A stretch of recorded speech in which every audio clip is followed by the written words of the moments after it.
खामोशी की दास्तान।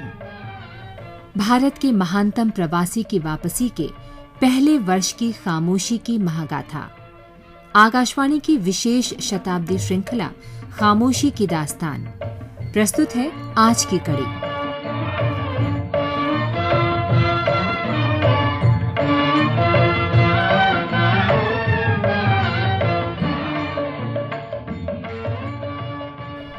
राजकोट रवाना होते समय गांधी को पूना का ख्याल आया था।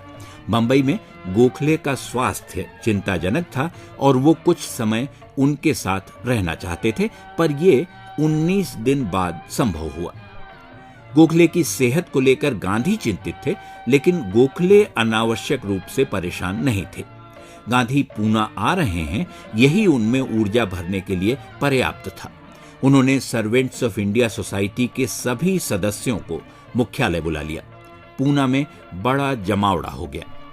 गोखले की इच्छा थी कि गांधी सोसाइटी की गतिविधियां देखें, समझें और खुद उसमें शामिल हो जाएं। गांधी के मन में भी यही था। अगले 2 दिन गांधी ने सोसाइटी के सदस्यों के साथ विभिन्न विषयों पर खुलकर बात की। उस चर्चा में गांधी को अलग किस्म का एहसास हुआ। कई सदस्य नहीं चाहते थे कि गांधी सोसाइटी के सदस्य बने। उन्हें लगता था कि सोसाइटी के आदर्श और गांधी के काम करने के तरीके में अंतर है। गांधी ने इसका जिक्र गोखले से किया तो गोखले का उत्तर था, आप आवेदन पत्र देकर सोसाइटी के विधिवत सदस्य बने या न बने, मैं तो आपको सदस्य मानूंगा। गोखले के साथ गांधी की बातचीत का एक हिस्सा फीनिक्स वासियों को लेकर था, जिनके लिए वे अपना आश्रम खोलना चाहते थे कि आश्रम गुजरात में हो। गोखले इससे सहमत थे। उन्होंने आर्थिक मदद का भरोसा देते हुए कहा, उसे मैं अपना ही आश्रम समझूंगा। उसी शाम गोखले ने डॉक्टर देव से कहा, गांधी का खाता अपने यहां खोल लीजिए, इन्हें जितने रकम की जरूरत हो देते रहिए। इससे आश्रम को लेकर गांधी के सिर से एक बड़ा बोझ उतर गया। इसी दौरान एक रात गोखले ने अपनी बीमारी के बावजूद दावत का इंतजाम किया। सारा भोजन गांधी की रुचि का, सूखे और ताजा फलों का आहार। दावत की जगह गोखले के कमरे से ज्यादा दूर नहीं थी, लेकिन उनकी हालत ऐसी नहीं थी कि उसमें शामिल हो पाते। फिर भी उन्होंने जिद की और आए, लेकिन यह आना कुछ ही समय का हुआ। थोड़ी देर ठहरे होंगे कि गोखले बेहोश हो गए।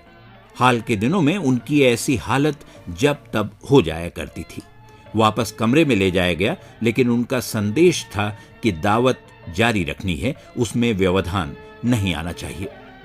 गोखले अपनी बेहोशी को साधारण मानते थे। गांधी के लिए वो असाधारण थी।